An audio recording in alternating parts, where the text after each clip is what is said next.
नमस्कार मित्रांनो, मी निसर्गोपचार तज्ञ स्वागत तोडकर आपलं मराठी वैद्य चॅनल मध्ये स्वागत करतो.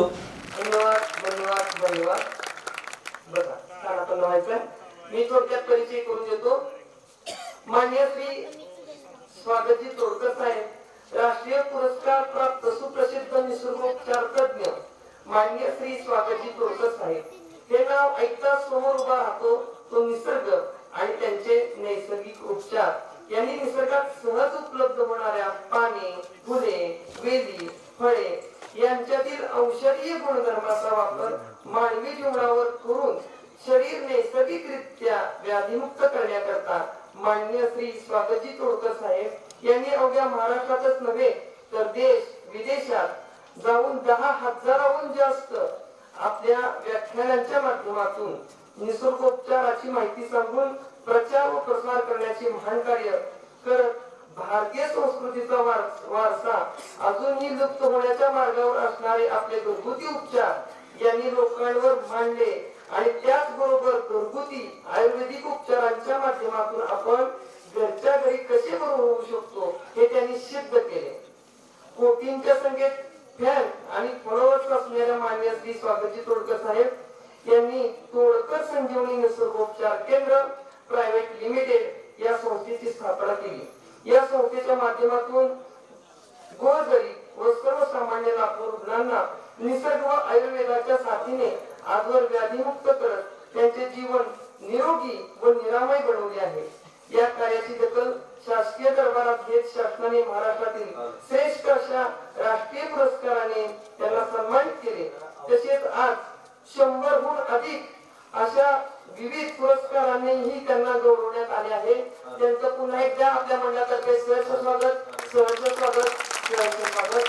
मी आजच्या प्रमुख व्याख्याते श्री स्वागतजी तोडकर यांना विनंती करतो की सर्व ऐकण्याच्या आता तयारीत आहेत आणि त्यांना ज्ञानाची ओढ लागलेली आहे आणि तुम्ही व्याख्यानाला प्रारंभ करावा असं मी त्यांना विनंती करतो. नमस्कार. हा जोरात जरा टाळ्या वाजवा, जोरात वाजवा जरा. काय जागा आहे, जिवंत आहे, पसरायला पाहिजे ना जोरात.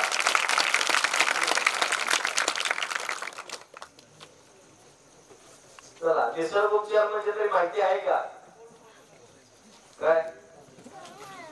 चला मी माहिती करून देतो आज. कसं आहे, जास्त पैसे न खर्च करता घरच्या घरी काहीतरी उपचार करणे, काहीतरी म्हणण्यापेक्षा वनस्पती आहेत, फुलं, पानं आहेत, याचा उपयोग आपल्या आरोग्यासाठी होतो. पूर्वी कुठे डॉक्टर होते का? पूर्वी वैद्य असायचे आणि ते वैद्य काय करायचे, झाडपाला आणायचे, द्यायचे. एखाद्या झाडाची मुळे असेल, पानं असतील, फुलं असतील, याच्यापासून माणसं बरी व्हायची. पूर्वी बघा, माझा जन्म सुद्धा खेडेगावात आहे, हे जरा सुधारित तरी गाव दिसते. माझ्या गावात याच्यापेक्षा पण गरिबी होती, एकदम खेडेगावातला. आणि आमच्या गावातून शहरात जर समजा एखाद्याला काय आजारी असेल, साप चावला तरी घेऊन जायचं म्हटलं तर बैलगाडी शिवाय पर्याय नव्हता. साप चावलेल्यापेक्षा त्या बैलगाडीतून जाऊनच मारायचं आहे ना. आणि त्यावेळेस काय करायचं, मंदिरात, गावातल्या मंदिरात न्यायचं, झाडपाला खायला घातलं की चावलेल्या सापाचं विष सुद्धा उतरून जायचं. बरोबर आहे ना? आपण बघितलं का नाही? याला म्हणायचं नैसर्गिक उपचार. विंचू चावला काय, उंदीर चावला काय झालं, याच्यासाठी असायचं. ते जे घरगुती उपाय केले जायचे किंवा वनस्पतींपासून मानवाचं आरोग्य, त्यावेळेस लोक 100 वर्ष जगायचे. आज एवढी ढीकभर औषध खाऊन आहे का 100 वर्षाचं आयुष्य? 60, 70, 80 म्हणजे लईच आहे का नाही? आणि त्यात आता हल्लीचे पट्टे आमचे तरुण वर्ग बघायलाच नको. ते तरुणाला 25-30 वर्षांना शुगर कुठून व्हायला मला काही कळलं नाही.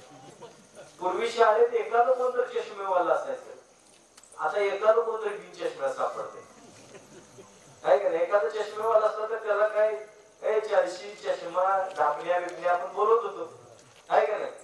आता ज्याला त्याला चष्मा आहे. म्हणून विनंती करतो, नैसर्गिक आयुष्य जगणे, नैसर्गिक उपचार करणे, त्याला निसर्गोपचार म्हणायचं. आणि नैसर्गिक आयुष्य जगणे म्हणजे 100 वर्षाचं आयुष्य कुठल्याही प्रकारची व्याधी न होता आपण जगू शकतो. तर त्यासाठी तुम्ही तयार आहे का? मारायचंय लवकर ते सांगा मला. नाही मारायचं असलं तर मी आपला उतरतो आणि जातो, काय हरकत नाही. हसत खेळत आयुष्य जगायचं. बरीच लोक हसत नाहीत बघा. एकेकाला बघितलं की असं वाटतं याला मुलगा नाही का काय पुन्हा कोणच राहत त्याला काय सांगायचं. तर हसत खेळत राहायचं, आनंदात राहायचं. आयुष्य परत परत आहे का? कार्यकर्त्यांना जराशी हालचाल बंद करा, एका ठिकाणी जरासं बसून घ्या. कारण काय लय जीव तोडून बोलतो हो का. मी कुठेही व्याख्यानाला जातो, 1 रुपया घेत नाही. तुमच्या गावी आलो, आता बघितलं तुम्ही 2-3 गाड्या आणलेल्या आहेत माझ्यात, 10-12 जण आम्ही आलेलो आहे, पण 1 रुपया नाही. येण्या जाण्याचा सुद्धा खर्च घेत नाही. फक्त कलमा आहे काय, काळ्या वाजवण्यासारखं नाही. माणसानं माणसासाठी करायचं नाही तर काय पैसा काय संघ न्यायचा का भेटवायचं सांगा आम्हाला. बरोबर आहे का? आई त्यांनी काहीतरी केलं पाहिजे समाजासाठी. आणि हे जे सांगतोय ते 20% जरी ऐकलं तर 80 वर्ष निरोगी आयुष्य जाणार. राहू दे माझं 100% ऐकायचं, पण 20% तरी ऐकावं असं वाटतंय. खूप तळमळीने येतो, खूप धडपडीने येतो, वेळ नसतो. आता डायरेक्ट मी पुण्यावरून आलोय, आता परत कोल्हापूरला जाणार. उद्या माझे कार्यक्रम आहे, आम्ही जातोय, फिरतो सगळीकडे. पैसे घेत नाही, पैसाही सर्वस्व नाही. बरोबर आहे का नाही? आणि मला माहिती आहे बघा, जर आपली पोरं चांगली असतील, सुसंस्कारी असतील, बरोबर आहे का नाही, काहीतरी धडपडी असतील, काहीतरी करणारे असतील, तर त्यांना कशाला मिळवून घ्यावा? त्यांचं ती मिळवतील ना, हे का नाही? आणि एखादं बोंबलं दारू पिऊन हिंडतंय, काय करते, त्यालाही कशाला मिळवून घ्यावा? त्याला पण मिळवायचं नाही, ह्याला पण मिळवायचं नाही. जे मिळवायचं ते आपण स्वतःसाठी मिळवायचं.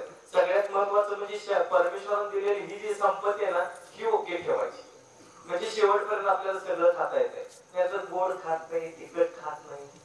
गोड खात नाही, शुगर आहे, तिखट खात नाही, हृदयाचा त्रास आहे, तेलकट खात नाही, चमचमीत खात नाही, कोलेस्ट्रॉल आहे, अमुक आहे, तमुक आहे. अहो केवढा आजार आहेत माणसाला. मनुष्य प्राणी सोडला तर कुठल्या प्राण्याला एवढा आजार आहे सांगा बरं? आहेत का? बघितलंय का? कधी केला का विचार? का नाही? आहे का म्हशीला रोज बीपीची गोळी चालू आहे? हाय कावळा बोर व्हायसाठी रोज क्रीम लावते. आहे का? बघितलंय का? अस्वलाची केस गळती झाली आणि अस्वल टकलं झालं, बघितलं? पण तुम्हा आम्हाला चांगलं चांगलं खाऊन काय झालं की किडनी फेल व्हायचं, कॅन्सर झाला, की बीपीचा त्रास, शुगरचा त्रास. काय कशाने शुगर झाली होतं मला? हे खोकून लपवून मध्ये खोकतंय. 3-4 वर्षापूर्वी खोकला असता तर नाही, आता इथं नसताच तुमचं काय कोरोना सगळी जेवढी कोरोना करेल मला सुद्धा ठेवा. आता तुझं किती महत्वाचं काम असू दे, बरोबर आहे. तर लक्षात ठेवा, हसत खेळत आयुष्य जगायचं. कोरोना मधनं वाचलेली आम्ही भाग्यवान लोक आहोत. कोरोनामध्ये मेली त्यांना 4 खांदेकरी सुद्धा मिळाले नाही. बरोबर आहे ना? आज निदान येतील तरी पोरं, निदान काय का असतं ना, आज प्रेत घेतील तरी. कोरोनामध्ये मेली मुलांनी आई वडिलांचं प्रेत घेतलं नाही साहेब, माहितीये ना? मग आपण नशीबवान नाही, आता निदान रडतील तरी. पोरगी म्हणत तरी मला आई गळ्यातलं देतो म्हटली होती, डोंगरात रडत. पोरग हळूच रडत रडत म्हणा आईच्या कानात काय राहिलेली काढून घ्या मला सोन्याकडे काय का नाही? सोडणार आहेत का? मी गेलो तरी सोडणार नाही, हाताचं घड्या काढून येणार आहे. सोन्याचं राहू दे, हे सुद्धा 2-4 हजाराचं मला घ्या काढून. बाबा काय वर काय जाऊन टायमिंग बघणार आहे थोडीच. आवाज कमी करा दादा, हो नाही जास्त हालचाल नाही करू नका तिकडे. तर कसं आहे, आयुष्य सुंदर आहे, अजून सुंदर बनवू शकतो, पण दवाखान्यात जाऊन औषध खाऊन नाही बरं का. निरोगी राहू आणि घरगुती उपाय करायचे, जास्तीत जास्त घरगुती उपाय करायचे. बरोबर आहे ना? एखाद्या झाडाचं पान खायला काय खर्च आहे? काय खर्च आहे? काय करा, झाड म्हणतं काय 100-200 पान तोड जाऊ दे, 1 नोट अडकवून नोट तोड म्हणलंय का? फुकट आहे सगळं. ज्या गोष्टी फुकट आहेत त्या आपण घेऊया आणि 100 वर्षाचं आयुष्य जगूया. पूर्वी लोकांच्या पैसा नव्हता पण समाधान होतं. आज समाधान आहे का? पैसा आला तर आहे का समाधान? सुविधा आहे, सुख आहे, पण समाधान आहे का? आणि समाधान आहे तर तुम्ही का मिळवायच्या मागे लागलाय? हे आज आपण थोडासा विचार करूया, चांगल्या गोष्टींचा विचार करा. आयुष्य जगायचं असेल तर आपण सुंदर जगूया, नाहीतर नसलेलं बरं. हे गुडघे दुखत्यात, कंबर दुखत्यात, सारखं ते असंच आहे तसंच आहे. सगळ्यात मोठा रोग काय माहितीये का? निमित्त काढणे. लय निमित्त करतोय आम्ही. बघा की चांगलं जर काम केलं, एखाद्या माणसाला संसार केला, आयुष्यभर शून्यातून विश्व निर्माण केलं मी एवढा राबलो, मी असं केलं, मी तसं केलं, अमुक झालं तमुक झालं, हे चांगलं झालं तर म्हणताय. पण एखादी वाईट गोष्ट झाली तर नाही हो, तो काय तो मध्ये आला बघा, नाही तर मी असंच केलं असतं, त्यानं तसं केलं, त्यानं माझा पाय खेचला, त्यानं हे केलं, त्यानं ते केलं. ही नुसती निमित्त करतात. दुसऱ्याकडे पोट करणं खूप सोपं आहे, पण स्वतः हिमतीनं जगणं अवघड आहे. पण जे अवघड गोष्ट आहे ना तीच खरी आहे. तुम्हाला सांगतो, प्रत्येकाला शाळेला जायला कुणाला आवडतंय का? मला पण आवडत नव्हतं. तुम्हाला आवडत होतं का? आई लय मारायची आम्ही, पण शाळेत फक्त मारत असणार तर तुम्हाला मारतील, मला पण मारत होती. तुमचंच काय, आमच्या घरी तोच तमाशा होता. आई लय मारायची, शाळेत जायला नको वाटायचं. पण गेलो म्हणून आज इथं आहे, गेलो नसतो तर आज इथं असतो का? हा विचार करा. सकाळी 8 वाजेपर्यंत झोपायला काय कष्ट आहे? काय कष्ट नाही. पण सकाळी लवकर उठून शेतावर जायला, वैरणीचा बिंडा आणायला, व्यायाम करायला कष्ट आहे. पण जी कष्ट करतात ती पुढे जातात. जी कष्ट करत नाहीत, 8 वाजेपर्यंत झोपतोय. बरं दादा प्लीज, कोण पाठीमाग कोण आहे बघा. नसेल तर बिन माईकचा बोलतो मी, माझा आवाज तसा चांगला आहे. हो. बंद करा जरा, तिथं कोण आहे बिचारांनो, बाहेर या.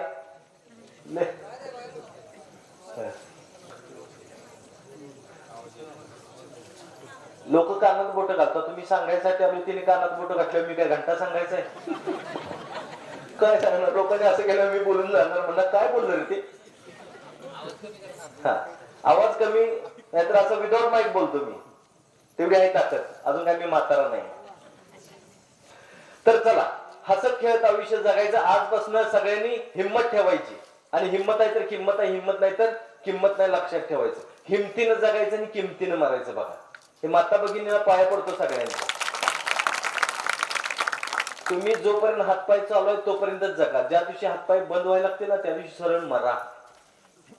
हा, काय तर हो का, हातपाय बंद झाला ना, एखादा पुरुष अंथरुणाला खेळून राहिला, बाई 4 शेजारची पोरं बोलवून आणून, हे लाईट बंद कर रे, कुणाचं आहे लाईट बंद कर सगळे. हा, नाही तोंडाव पडू देत, त्याच्यापेक्षा किड्याने गाठलं मला. हा, आणि मला पुढचं काही दिसणार ना कोण आहे ते, नाहीतर मी आपला बोलून जायचं आणि ह्यांच्या तोंडावले भाव हालायचे नाहीत, काय उपयोग आहे. तर लक्षात घ्या, कसं जगलो पाहिजे, काय केलं पाहिजे, काय राहिलं पाहिजे. विनंती करतो, हे माता भगिनींना खरोखर पाया पडतो. तुम्ही लाईन न उभा राहा, मी सगळ्यांचं पाय धरतो पाया पडतो. पण तुम्ही जोपर्यंत हातपाय चालू आहे तोपर्यंतच जागा. पुरुष एखादा आजारी पडला, बाई शेजारची 4 पोरं बोलवून आणती, वडून नेऊन का असं त्याला आंघोळ घालते. पण एखादी जर बाई आजारी पडली, तुम्ही आयुष्यात मिळवलेली लाज, आबरू, शरम, मर्यादा सगळं निघून जाते. आणि त्यावेळेस काही अर्थ राहत नाही. तुमच्या मरणाची सगळी वाट बघत बसतात. आणि असलं जीवन दरिद्र्याविषयी का जगायचं नाही म्हणते कोणी? कशासाठी? काय मिळवायचं आहे? म्हणून पाया पडतो सगळ्यांच्या, हसत खेळत जगा, आनंदात जगा. उद्या मरायचे आज मरायला लागू दे, पण हसत खेळत. हे मेल्यावर तिकडे ठेवते ना, नाही भजी, वडा, अंडी बिंडी आधीच खायचं आणि मरायचं. मेल्यावर तिकडे काय ठेवू नका म्हणायचं. हे लय अवघड असते. ते तिकडे मेला की त्याला वडा आवडत होता म्हणतात, वडा आणायचा, भजी आणायची. आणि हे जावई असते काय करते माहिती का, फुलं टाकतात ना, तिकडे काही ठेवत नाही, बाजूला भात ठेवते, भातावर अंड, कावळा येतोय बरोबर अंड्यावरच टोच मारून जातो. लगेच म्हणते सासऱ्याचं लय प्रेम होतं माझ्यावरती, ते 2 एकराचं शेत होतं, ते मला असंच घे म्हणत होतं. मी नको म्हणलं, माझी शेवटची इच्छा आहे, घ्यायचंच म्हणते. सासूला सांगते, सासू आता काय म्हण, नवऱ्याची शेवटची इच्छा म्हणते, घे बाबा. एका अंड्यावर 2 एकर रान घेतोय ते. हा, अंड कुणाचं? कोंबडीचं का जावयानं घातलंय? अंड कोणाचं? कोंबडीचं. बरं, सासऱ्यानं खाल्लं का ते? खाल्लं कावळ्यानं. आणि शेत मात्र ह्याला मिळालं की. मग असं असतं हे कार्यक्रम. हो बा, कोण कुणाचं नाही आहे. जोपर्यंत कसं असते ना, माणसाकडे 2 गोष्टी असायला पाहिजे. पैसा तरी असायला पाहिजे, नाहीतर त्याची तब्येत तरी चांगली असायला पाहिजे. पैसा असलो एक माणसाला बघा, जिसके पास पैसा है उसको पूछते काय काय. पैसा असेल तर तुम्हाला कोण हरीचा लाल येऊन तुम्हाला सांभाळेल, काय वाटेल ते करत. नाहीतर तब्येत चांगली पाहिजे बघा. पैसा नसला तरी चालेल, पण तब्येत खणखणीत पाहिजे, स्वतःच्या हिमतीवरती जगता आलं पाहिजे, तरच तुम्ही आयुष्य जगू शकता. आणि हसत खेळत राहायचं, आनंदात राहायचं. आयुष्य कधी संपल कुणाला माहिती नाही. वेळ आल्यानंतर तुम्ही मोदी साहेबांचा वशिला लावला तरी थांबू शकत नाही. कुणाच आहे, माझा काय, माझ्या बापाचा वशीला लावला तरी मरणार तुम्ही. हा, माझा बाप सुद्धा माझा वशील लावू शकला नाही, ते बी मेला पाठदिशी. त्याला वाचवू शकलो नाही, हे लक्षात ठेवा तुम्ही. वेळ आल्यानंतर जायला लागतंय. आणि वेळेच्या अगोदर कुणी जरी म्हटलं मारतो तरी तुम्ही मरणार नाही. मग कशाला उगाच एवढं घाबरायचं. तुम्ही मृत्यूपासून लांब पडायला बघता ना, इथंच चुकतंय. प्रत्येकाला तब्येत चांगली पाहिजे, पण त्यासाठी कष्ट नकोय. त्यासाठी खायला पाहिजे. हे डाएट करायचं नाही. बरीच लोक बघा, मी डाएट करतो, सकाळी जेवतो त्याच्यावर संध्याकाळी जेवतो, दिवसभर काही खात नाही, मग मरत जा की. देवानं पंचपक्वानाचं ताट दिलंय, वरबड आणि व्यायाम कर केल्या का. खायचं दानानं दुप्पट व्यायाम करायचं, ते नाही होते. त्रास होते. गोड खात नाही, तिखट खात नाही, आंबट खात नाही, मग बायकोन तुला काय गवताची पिंडी घालायची, काय घालायची काय तुला. काय खातोय तर मर असल्याने खरंच मरावं, गरज नाही, काय उपयोग नाही. हे काय सगळं खायचं बघा. शुगर आहे, खा आणि मर, जाऊ तिकडे. काय कुणी बघितलं उद्याचा दिवस. आणि काय आहे दादा, जरासं शांत राहा प्लीज, ऐकून घ्या फक्त. काय असेल ऐकून घ्या. तुमच्या शंका असतील भेटा, वैयक्तिक भेटू, बोलू, अजून बोलू. मी लय भारी बोलतोय अजून. तर आता ऐकून घ्या, सगळ्यांच्यासाठी नका डिस्टर्ब करत जाऊ. तर हसत खेळत आनंदात आयुष्य जगायचं. आयुष्य सुंदर आहे, अजून सुंदर बनवायचं. हे नवरा बायकोची भांडणं कायम सदा निकादा चालू आहे. कशासाठी भांडतात, कशासाठी भांडायचं मला कळतच नाही. बायकोला असं वाटतंय ना, मीच म्हणून राहिलो तुमच्याजवळ, दुसरी कोण टिकली नसते. ती प्रत्येक बाई प्रत्येक नवऱ्याला म्हणते. सगळे जर असं म्हणाले तर आम्ही काय भगवा घालून हिंडायचं का, गोळ्या घ्यायच्या का हातात आम्ही. ह्यांचं काय बघायला नको. हे लय अवघड गणित आहे यांचं.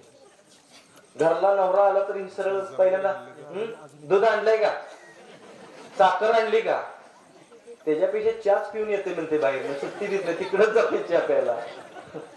हे आलं की मोबाईल घ्या, तपासा, हे करा, ते करा. कशाला डोक्याला ताप, काय करू नका. ह्यांचं बघा, नवऱ्याची भांडण झालं ना की पहिला डीपी गायब करतात. डीपी गायब म्हणजे सगळ्याच कळते की यांच्यात कार्यक्रम झाला. बरं तेवढ्या बाईनं समाधानी राहावं का नाही. स्टेटस लावायचं दिल तुटल्याला, म्हणजे शिक्का मोर्तब फायनल. तर तेवढ्यावर तरी ग बसावं का नाही. थोडं कविता. कपाळ माझं कुंकू तुझं, गळा माझा डोरलं तुझं, हात माझा बांगड्या तुझ्या, पाय माझं पैंजण तुझं, बोट माझी जुडवी तुझी, सगळं तुझं माझं कुठं काय. मग नवरा काय गावाचा आहे, नवरा तुझाच आहे ना. आम्ही म्हणतो का किस्सा माझा पगार तुझा, महिनाभर राबतोय ना, आणून देतोय ना तुम्हाला. ह्याच लय असतं. हे ह्याच्यातच बघा डिप्रेशन मध्ये जायचं. डिप्रेशन मध्ये कोण कसं जाईल काही सांगू शकत नाही. एक परवा माझ्याकडे पुण्यात एक आलं होतं, असं वाटलं सोटलावच घ्यायला जरा. 20-22 वय, 20-22 वय. आणि हेच आपलं चालू आलं नाही. म्हणणार काय झालंय काय नाही, काय झालेलं नाही डॉक्टर, मला काहीही झालेलं नाही. अरे म्हणलं बोल. आई ती काय गिरणीला भोंगात होती, तिनं भोंगा करून जे रडायला चालू केलं. माझ्या पोराला काय झालंय, 15-20 दिवस झालं जेवल्यालं नाही, खोलीत बंद होतंय, हे होतंय, ते होतंय. मी म्हणलं काय तुला काय रोग बिग झालाय असं वाटतंय का, कॅन्सर बिन्सर झालाय असं वाटतंय का. नाही डॉक्टर तसलं काही नाही. मग म्हणलं काय HIV झालाय का तुला, तसं का वाटतंय का कुठं. म्हणलं काय वाटतंय का. नाही डॉक्टर तसलं काही बोलू नका, मला काही झालेलं नाहीये, मी ओके हाय, मी ओके हाय, मी ओके आहे असं करायला. म्हणलं हे जरा लव फॅक मधलं दिसतंय. हळूच म्हणलं काय धोका दिलाय का पोरगीनं, डॉक्टर करायला. मग म्हणलं हे किडा आहे ह्याला. काय झालं तर काय नाही डॉक्टर, काय नाही सोडा. म्हणलं काय करून काढायचं. थेंबावर थेंब खाली पडायला, नाकातनं दावा लागलाय, डोळ्यातनं लागले, नाकातनं बी शिंबूड यायला लागला. अरे म्हणलं काय एवढं काय झालं काय? म्हणलं काय नाही. म्हणजे किती वर्षाचं होतं? 8 महिन्याचं. 8 महिने माझं आणि तिचं लव होतं. म्हणजे तुटून किती झालं? महिना झालं. मग म्हणलं काय झालं काय? अहो फोनच उचलत नाही माझा ती, म्हणून मी डिप्रेशन. म्हणलं मेसेज टाकून बघितला, त्याला बी उत्तर येत नाही. मग म्हणलं तू नाद सोड. नाही नाही डॉक्टर तेवढे हे करू नका. मग म्हणलं तिच्या घरला जा. अहो तिचा भाऊ गुंड आहे. अरे म्हणलं आता कोण गुंड राहिलाय आज? नाही नाही त्याच्या एरियात त्याचा लय वट आहे. अरे जा की म्हणलं प्रेमात जा, म्हणलं जीव दे तिथं जाऊन. घर चल जा बघू. नाही नाही डॉक्टर तसं शक्य नाही ते. अरे तुझं कशाचं प्रेम? तू डिप्रेशन मध्ये गेलास. अरे 8 महिन्याच्या प्रेमासाठी तू डिप्रेशन मध्ये गेलास. 9 महिने तुला माऊलीनं पोटात पाळलं, त्याचं काय? बरोबर आहे का नाही? 9 महिने आईने तुला पोटात सांभाळलं, त्याचं काय राजा म्हटलं? त्याचं काय नाही. तुला 20-22 वर्षाचा घोडा केला म्हणलं खायला घालून घालून, आणि तिच्यासाठी तू डिप्रेशन मधनं बाहेर येऊ शकत नाही. अहो प्रेम कशाला म्हणायचं? ज्या प्रेमात ताजमहल बांधायला येतो ना त्याला प्रेम म्हणायचं. बरोबर आहे का नाही? ज्या प्रेमात, तुम्हाला खरं सांगतो, वेळ असलं पाहिजे, वेळ असलं पाहिजे. देशासाठी लढले, जीव दिलं, त्याला प्रेम म्हणायचं. छत्रपती शिवाजी महाराजांचं प्रेम म्हणायचं. बाबासाहेब आंबेडकरांचं देशाबद्दलचं प्रेम, त्याला खरं प्रेम म्हणायचं. ही काय माकडं प्रेम करतात? तिचा भाऊ गुंड आहे. मग तू जा की, तू काय शेंड आहेस का?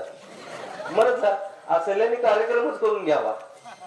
काय तर ते ताजमहल काय मला वाटतं 1 BHK सुद्धा घेऊन देणार नाही त्या पोरगीला. तशी ती पोरगी येईल व्हायच्याकडे. हा तुझ्यात काय दम आहे? ताजमहल बांधशील का तिच्यासाठी? काहीच नसतं. प्रेम कशाला म्हणायचं हे त्यांना माहितीच नाही. प्रेम कशाबरोबर खायचं माहितीच नाही. ती काय प्रेम करणार आहे? म्हणून विनंती करतो, करायचं आहे ना स्वतःवर प्रेम करा. बस स्वतःचं आरोग्य सांभाळा. स्वतःचं आरोग्य कुणी कुणाचं नाही लक्षात घ्या. तुम्हाला वाटत असेल माझ्या नवऱ्याचं माझ्यावर लय प्रेम आहे. तुम्ही मेलात की वर्षाच्या दुसरी करते, सुट्टीच घेत नाही. आणि माझं पटत नसलं तर मरून बघा. हा अहो किती तुम्ही सुंदर असा, 2 व्हीलरवर मागं बसून निघाला का नाही, रस्त्याकडेला काळं वेळ दिसलं तर हळूच तिकडे बघते असं. बायको मान बुक्कीच घालते. मी आहे ना माग, पुढं बघ धडीची येईल, पुढं बघ. हे कार्यक्रम चालू असतात. आमच्यात पण तेच आहे बरं का. तुम्हाला वाटेल मी चुकतोय. बरोबरी मातीच्या चुले. आणि राहिलं पाहिजे. अरे साडीच्या दुकानाच्या बाहेर प्लास्टिकची बाई असते की नाही, तिच्याकडे सुद्धा 10-10 मिनिटं बघत होता. बायको म्हणले नाही साडी बघत होतो. साडी बघत होता काय बघत होतं बायकोला कळत नाही का? असं सगळं कार्यक्रम असतात. हसणं खूप सोपं आहे बघा. हसणं खरंच खूप सोपं आहे. काही खर्च नाही. मला सांगा रडायसाठी खर्च आहे? माणूस मेल्यावर सुद्धा खर्च आहे. दवाखान्यात गेला रडायसाठी आहे का नाही? दवाखान्यात आडवं फाटवर पडलेला असते, त्याच्याजवळ जायचं, पैसा घालायचं निवर आणि काय रडायचं. एवढा पैसा घालून पण काय उपयोग झाला नाही. ते अर्ध मेलेलं असतं, तुमचं ऐकून सगळंच मरते. त्याला धाडस द्यायचं राहिलं बाजूला, तुम्ही त्याला भीती घालता. भीती घालायची नाही. सगळ्यात वाईट आजार भीती आणि सगळ्यात मोठं औषध धाडस.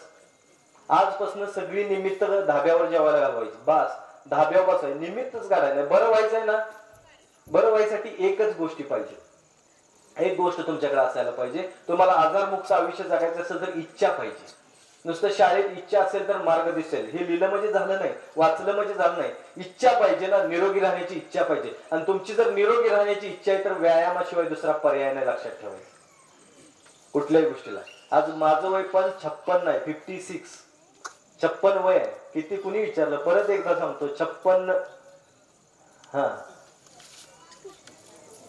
म्हणजे माझं बी 56 आहे खरं, हे बघा की. असं नाही साहेब, चांगलं सुंदर दिसावं प्रत्येकाचा अधिकार आहे का नाही?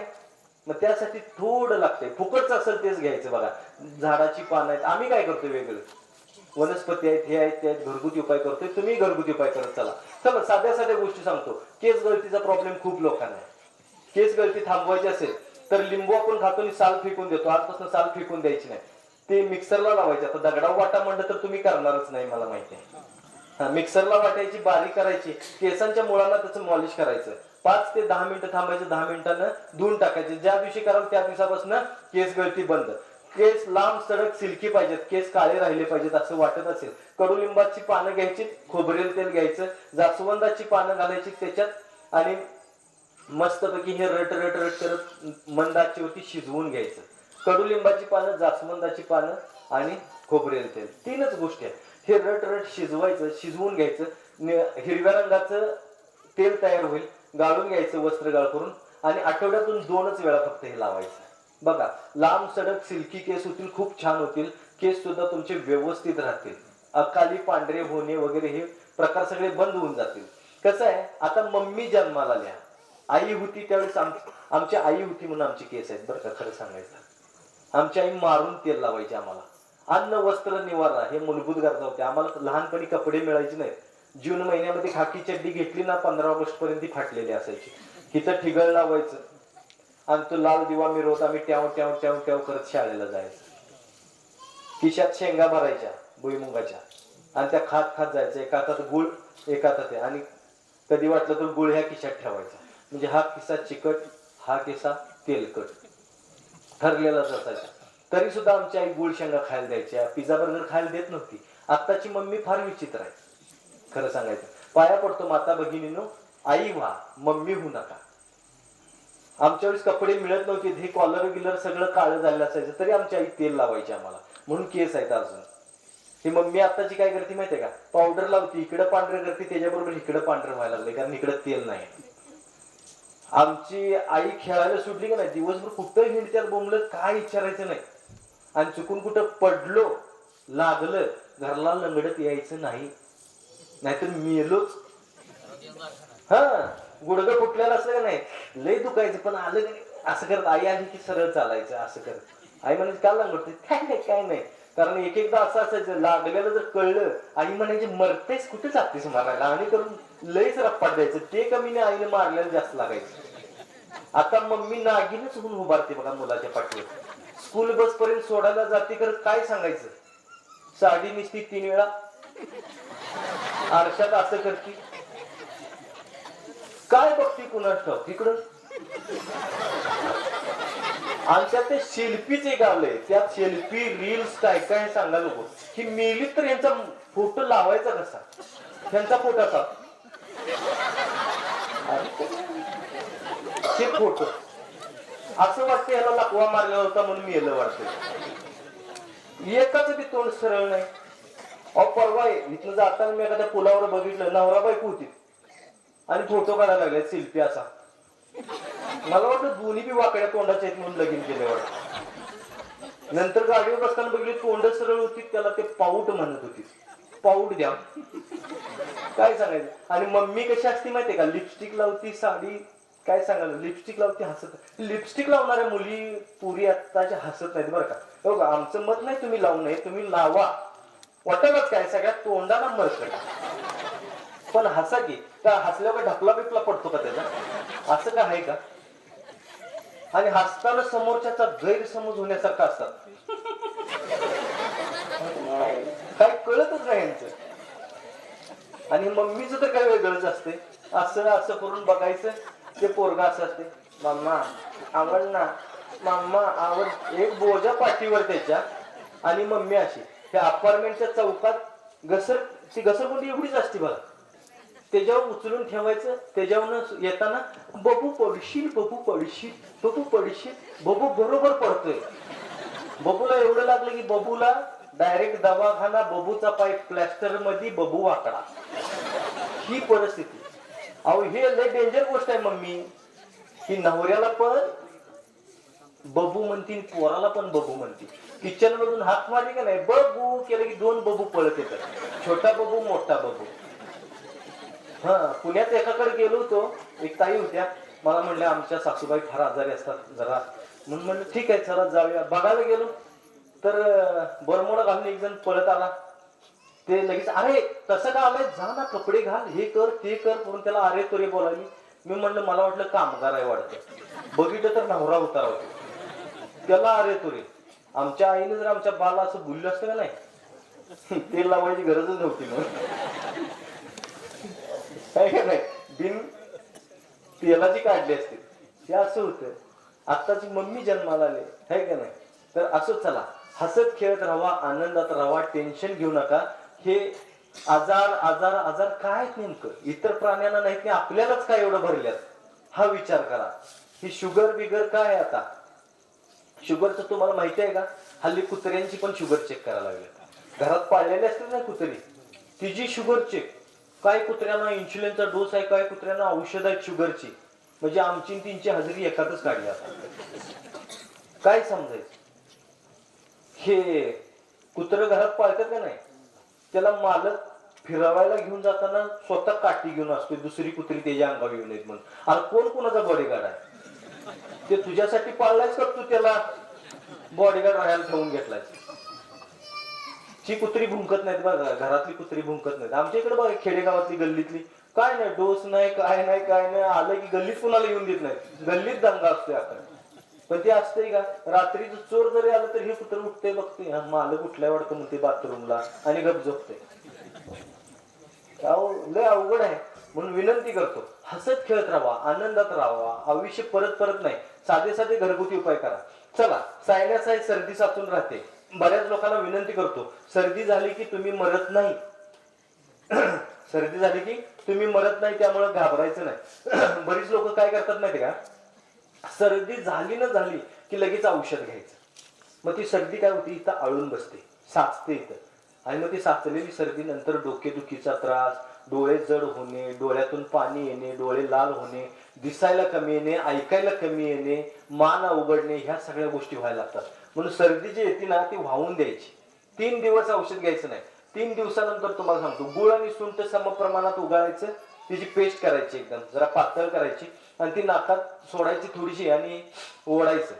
एक 2 ते 3 मिनिटांमध्ये सगळी सर्दी बाहेर येते. शिंकरून टाकायची. अर्ध्या तासानंतर पुन्हा एकदा करायचं. परत आयुष्यात तुम्हाला मायग्रेन आहे, डोकेदुखीचा त्रास आहे, सायन्याचा त्रास आहे, सगळं गायब होऊन जाईल. हे डोकेदुखी लगेच गायब होऊन जाईल. तरी सुद्धा समजा दिवसभर तुम्ही काम केलाय, दिवसभर राबलाय आणि आता संध्याकाळी तुमचं डोकं दुखायला लागलंय, चिमटभर मीठ जिभेवरती ठेवायचं. 30 सेकंद म्हणजे अर्धा मिनिट फक्त शांत बसायचे डोळे मिटून आणि अर्ध्या मिनिटांना अर्धा ग्लास पाणी प्यायचं. ज्या मिनिटाला पिणार ग्लास खाली ठेवायच्या अगोदर डोकं दुखायचं थांबते. करून बघा, चॅलेंज आहे माझं. ह्याच्यापेक्षा फास्ट तुम्हाला काय पाहिजे, चिमटभर मीठ जिभेवर ठेवून अर्ध्या मिनिटाच्या डोकं थांबवू शकतो. तुम्ही करून बघा, माझं ऐकण्यापेक्षा दुखल्यावर करून बघा, तुम्ही 100% भरोसा ठेवाल माझ्यावरती. आणि तोडकर संजीवनी सदैव तुमच्या सोबत असेल. आमच्या इथं फोन करत चला, नाही टाळ्या वाजवण्यापेक्षा फोन करा. हे नंबर दिलेत बघा, इथं दिल्यात, तिकडे पण आहेत. जाताना फोटो मारून जावा, लिहून घ्या लागलीच, काय हरकत नाही. हे जर नंबर तुम्ही घेतला, त्याच्यावरती फोन केला तर तुम्ही घरगुती उपाय विचारू शकता. घरच्या घरी सगळ्या गोष्टी करू शकता. स्वयंपाकघरात मसाले पदार्थ पूर्वीच्या लोकांनी का आणले माहितीये का तुम्हाला? लवंग कशासाठी असते माहितीये का? दात मजबूत करण्यासाठी. च्रवण क्रिया म्हणजे चावण्याची क्रिया जर तुम्हाला योग्य व्हावी अशी वाटत असेल तर त्यासाठी दात मजबूत असेल पाहिजे. आणि दात मजबूत असले तर शरीर मजबूत राहते, नाहीतर राहत नाही. दात मजबूत करण्यासाठी लवंग घ्यायची, 1-2 लवंग घ्यायच्या आणि तांब्यावर पाण्यात टाकायचं. हे कडक उकळवायचं आणि खळखळ खळखळ करून चूळ भरायची. आठवड्यातून फक्त एकदा करायचं. जोपर्यंत तुम्ही आहात तोपर्यंत दात हलणार नाहीत, पडणार नाहीत, किडणार नाहीत, दुखणार नाहीत. ह्याच्यापेक्षा अजून फास्ट काय पाहिजे? आता जर ज्यांची कुणाची दुखत असतील, हलत असतील, त्रास होत असेल, पेरूचं पान घ्यायचं, तांब्यावर पाण्यात टाकायचं आणि हे पाणी कडक उकळवायचं. ह्याच्यात थोडीशी तुरटी फिरवायची आणि खळखळ खळखळ करून चूळ भरायची. ज्या मिनिटाला करणार त्या मिनिटाला लगेच तुमची दात दुखणं बंद. करून बघा या गोष्टी. काय अवघड आहे सांगा? हाय का अवघड? पेरूचं पान पाण्यात टाकून उकळायला काय लागणार आहे खर्च? आणि ह्यातनं बंद होतंय इन्स्टंट. ज्या मिनिटाला करणार त्या मिनिटाला बंद होतंय. ह्याच्यापेक्षा फास्ट तुम्हाला अजून काय निसर्गानं द्यायचं सांगा? ह्याच्यापेक्षा फास्ट काय द्यायचं? पण आम्हाला किंमत नाही. आम्हाला कसं माहिती का, 2 BHK घर बांधायचं, बंगला बांधायचा, गप झोपावं का नाही? 2 बेडरूम आहेत, एखाद्या बेडरूम मध्ये आपण पडावं का नाही ना? झोपत नाहीत, हॉलमध्ये फेऱ्या मारताय, मग बांधलंच कशाला? ही आयुष्यभर राबायचं.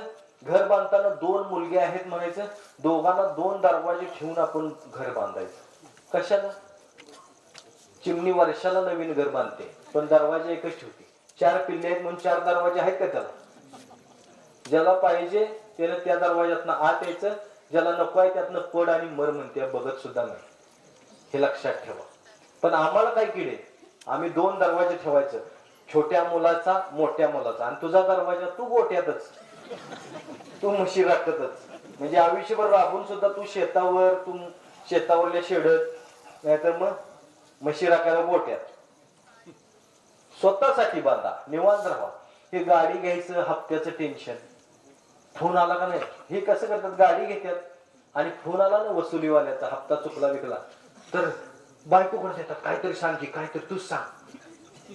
ती म्हणते अहो मी काय सांगू आता, मी काय सांगू, काय तर सांग. शेवटी म्हणते मी याला म्हणून सांग. एवढ्यापर्यंत टेन्शन मध्ये जायचं. बायकोकडे फोन दिला, बायको उचलली, बायको द्या संडासला गेल्या. अर्ध्या तासानं परत फोन केला की अजून बाहेर यायचंय. मग अर्धा तास काय करते संडासाठी? खोटं बोललेलं असते, त्यालाही माहिती कळते. हो का, टेन्शन घेऊ नका. घ्यायचीच आहे गाडी तर कशी घ्यायची माहितीये का? महागातली गाडी घ्यायची. महागातली गाडी, स्वस्तातली घ्यायचीच नाही. 1/4 भरल्याशिवाय तर तुम्हाला कोण देत नाही, हे मान्य आहे. पहिलं काय तर त्यांना डिपॉझिट भरायला लागते. भरलं की 3 महिने बँक तुमच्याकडे येत नाही बघा. पण 3 महिने अशी हौस फिरून घ्यायची त्या गाडीकडून, बास. नुसतं फिरायचं, नुसतं फिरायचं. गल्लीतनं 4 फेऱ्या अशाच मारायचं. हा एगे नाही. बायकोला घ्यायचं, गॉगल बिगल घालायचं, असं 4 व्हीलर अशी फिरवत टॅट टॅट करत आपलं सुटायचं. बायकोची हौस फेडायची. मुलांना घ्यायचं, पाहुणे रावळे सगळं 3 महिन्यात करून यायचं. देव धर्म काय असेल नसेल ते करायचं. आणि अशी तुबडायची, जिथं जायच नाही तिथं बी घालायची. बायकोला म्हणायचं तू बी चालव. बायको म्हणजे येत नाही कुठं तरी ठोक करत चालव म्हणायची. बायकोची हौस, पोरांची हौस, सगळ्यांची हौस 3 महिन्यात फिरून घ्यायची. 3 महिन्यात बँक दारात आली ना गाडी न्यायला की त्यानं डोक्याला हात लावला पाहिजे, काय आता ही गाडी नेऊन काय करू. बाग बुक्का केलेला असतो 3 महिन्यात. बँकेनं हात जोडून तुम्हाला म्हणायला पाहिजे साहेब असू दे, थोडं थोडं घासा ना बरं, आम्ही काय तुमच्याकडे मागे लागत नाही. आणि जरी समजा त्यातनं बँकेनं वडून नेलीच तर बिंदास्त राहायचं. कारण बायका पोरांची हौस पिटलेली असते, आपली बी हौस पिटलेली असते. आणि बँकेनं जरी वडून नेलीच त्यातनं तरी बिंदास्त नेऊ दे. नाहीतर शेजापाजाऱ्यांची तीच इच्छा असते की जी गाडी बँकेनं वडून न्यावी. शेजाऱ्यांची इच्छा पूर्ण झाली, आपली हौस पिटली, बाकीचं बँक घेऊ दे बघून तिकडे. हा, टेन्शन काय घ्यायचं. आला की म्हणायचं गाडी नेलीच ना इकडे यायचं नाही. माफ करा, पण बँकेत असेल तर माफ करणार म्हणजे आयडिया कसले आयडिया द्यायला लागले. हा, पण अहो ते टेन्शन मध्ये बीपीचा त्रास, शुगरचा त्रास कशाला? अहो त्या औषधाला जेवढे पैसे जातात का नाही, त्यात मला वाटतं अजून एखादी मर्सिडीज खरेदी करावं. हे काय तर 3000ची 5000ची महिन्याला औषधं खाते. एक जण 15 20 औषधं गोळ्या खाते. कशाला जगता तुम्ही? काय उपयोग आहे? कुठल्या प्राण्याला जाऊन बीपीची गोळी खाल्ल्या सांगा? हाय का? ससा सगळ्यात भित्रा म्हणतो आपण. ससा गेलाय का? लय धडधड करा, लय जरासं. वाघच काल पाठी लागलेलो, माझ्या मरता मरता वाचलोय, जरा बीपी माझा चेक करा म्हणलाय का ससा? गेलाय का औषध खायला? गेलाय का? हे आमच्या इथं काय माहिती का, लई किडे तपासण्या करून घ्यायच्या सारखं. ते पेशी वाढल्या का, पेशी कमी झाल्या का, गेलाच तपासणी करा. जरा ताप आल्यासारखं वाटलं, जरा अशक्तपणा वाटला की लगेच काय तरी झालंय, बहुतेक आता माझा नंबर लागणार आहे. मर जागी तिकडे, खा पी बरा होतोय, जरा हिंडून ये, 2 दिवस कामाला जाऊ नको, निवांत राहा, शेतावर जा, डोक्यातलं टेन्शन काढ, बरा होतोय. पण हे आपल्याला तसं नाही. आम्हाला काय झालंय का, काय झालंय का, मला काय झालं तर मला काय झालं. कार्यकर्त्यांचं तर लयच वेगळं असतं. माझ्या बायकोचं काय व्हायचं, पोरांचं काय व्हायचं. बायको म्हणती मर, तू पॉलिसी काढल्यास आम्ही जगतो त्याच्यावर, नाहीतर तू बिनकामाचाच आहेस. रोज डोक्याला ताप आहे. कशाला उगाच तुम्ही हे करता? कोण कुणाचं नाही हो. खरं सांगायचं तर शरीर सांभाळा बघा. आणि हे सांभाळायचं असेल तर घरगुती उपाय महत्वाचे आहेत. सगळ्यात महत्वाचे घरगुती उपाय. चला तुम्हाला पुढे सांगतो. जर आपल्याला डोळे छान ठेवायचे असतील तर 15 दिवसातून एकदा, महिन्यातून एकदा, किमान काय म्हणजे महिन्यातून एकदा तरी गाजराचा रस डोळ्यात घालायचा. दर 15 दिवसाला घातला चालतंय, आठवड्याला घातला तरी चालतंय. त्याचा काही साईड इफेक्ट नाही. कसं आहे, निसर्गोपचार असू दे, आयुर्वेद असू दे, ह्याला साईड इफेक्ट नाही. आणि आपल्या भारत देशाचा आहे ना. पण आपण भारत देशाचं काही मान्य करतो का? अहो जगानं मान्य केलं, हाच नमस्कार ओके आहे. हातात हात घातल्यावर कार्यक्रमच होता 4 वर्षापूर्वी, होता का नाही? हाच नमस्कार ओके आहे. काड्या कुड्यानी वाचवलं, हे सगळं आपल्याला माहित आहे. आयुर्वेद जग मानते. जगातून 54 देशातून माझ्याकडे लोक ट्रीटमेंटसाठी येतात. नैसर्गिक उपचार करून घ्यायला 54 देशातून लोक येतात. पण दुर्दैव असं आहे की आपल्या देशातली माणसं येत नाही. अहो हे टाळ्या, खरं सांगू का, जरा विनंती करतो, टाळ्या नका वाजू, तुम्ही फक्त समजून घ्या. आपल्या देशातली लोक आयुर्वेद मान्य करत नाही. ऋषी मुनी भारत देशात जन्मात आले, बरोबर आहे का नाही? आपल्या ह्या आजूबाजूला जे वनस्पती आहेत ना, की आता हे चिंचेचं झाड आहे ना, ह्याच्या जर पानांचा काढा करून पिलात ना, कोलेस्ट्रॉल तुम्ही 3 दिवसात गायब. करून बघा. चिंचेचा पण तुम्ही जर कोळ जर घेतलात ना, भले आठवड्यातून एकदा घ्या, कोलेस्ट्रॉल किंवा तुम्हाला ते ब्लॉकेजेस अमुक तमुक सगळं गायब करून बघा. हे सगळं आहे आपल्याकडं. हे चिंचेच्या झाडाचा ना खूप उपयोग आहे. त्याची साल जर समजा तुम्ही जर ह्याच्यात पाण्यात टाकलीत आणि त्याने जर चूळ भरला, पाण्यात टाकायची, उकळवायची आणि त्यानं चूळ भरायची, मस्तपैकी दात एवढे छान राहतात ना, पांढरे शुभ्र होतात. करून बघा. माझं पटत नाही, करून बघा. अहो त्याचा खूप उपयोग आहे. जर अशा काही गोष्टी जर आपल्या आसपास असतील, आता कडुलिंबाचा जर विचार केला, कडुलिंबाच्या पानांचा समजा उकडायची ती पाणी गरम करायचं आणि गुडघे दुखत असतील तर गुडघ्यांवरती बांधायचे. 3 दिवस करायचं. 3 दिवसात गुडघे दुखी थांबून जाते. ते बदलायला पाहिजे, ते ऑपरेशन करायला पाहिजे काय नाही, आम्ही आहे तुमच्या सोबत. तुम्ही फक्त फोन करा. असे लई इलाज आम्ही सांगतोय. तोडकर संजीवनीमध्ये असे खूप इलाज सांगितले जातात. तुम्ही फक्त फोन करायचा अवकाश आहे, बस, बाकी काय नाही. आणि आम्ही आहोत तुमच्या सोबत. आम्ही सदैव तुमच्या सोबत आहे. उगीच तिथे एवढ्या खेडेगावात यायला काय मिळवलं असेल वाद सांगा बरं. अहो 2-2 महिने घरी जात नाही. तुम्हाला काय वाटतंय मला काय अडचणी नाहीत? तुम्ही म्हणणार हे सांगतोय आपलं हे काही जी तब्येत चांगली आहे, चांगली नाही आहे, मी चांगली ठेवली आहे. आपल्याला वाटतंय काय म्हस दूध देते, म्हस दूध देते का? तिचं काढायला लागतंय. देते का ती? आम्ही काय म्हणतोय आमची म्हस 3 लिटर दूध देते होय, ती तिचं काढायला लागतंय. तसं ही राहत नाही, हिला ठेवावं लागतंय तब्येतीला. हे समजून घेतलं पाहिजे. आम्ही हे समजून घ्या की तब्येत चांगली ठेवा, बस. हे शरीर असं पाहिजे की शेवटपर्यंत याला गोड तिखट आंबट सगळं खाता आलं पाहिजे. पंचपक्वानाचं ताट रोज जेवता आलं पाहिजे. नाहीतर काय उपयोग आहे? कोलेस्ट्रॉल, बीपी अमुक तमुक, हे बीपीचं घरात मशीन आणून ठेवतात बघा, ही तर मरावीतच मला वाटते ताटदेशी. सारखं नुसतं शंका घ्या, टोचायचो, 250 शुगर झाली म्हणते, 250 शुगर झाली, काय करू? आणि ते बघता ना डॉक्टरकडे दाखवले गेले, डॉक्टर म्हणते बीपी बी वाढलाय, म्हणजे शुगर बरोबर बीपीचं बी फ्री, बाय 1 गेट 1 घे, एकावर एक फ्री घ्यायचं आणि यायचं परत. हेचं बी खायचं आणि त्याचं बी खायचं. आणि माणसाची दम निघत नाही बघा. ह्या डॉक्टरकडे जा, त्या डॉक्टरकडे जा, त्या डॉक्टरकडे जा, नुसतं स्वतःची हेळसांड करून घ्यायची, सगळीकडे फिरायची. अहो डॉक्टर तुमच्या घरात आहे. हो का? तुम्हाला सांगू का, सगळ्यात मोठा डॉक्टर आई आहे. सगळ्यात मोठा डॉक्टर आई आहे. आणि सगळ्यात मोठं मेडिकल आपलं किचन आहे, आपलं स्वयंपाकघर आहे.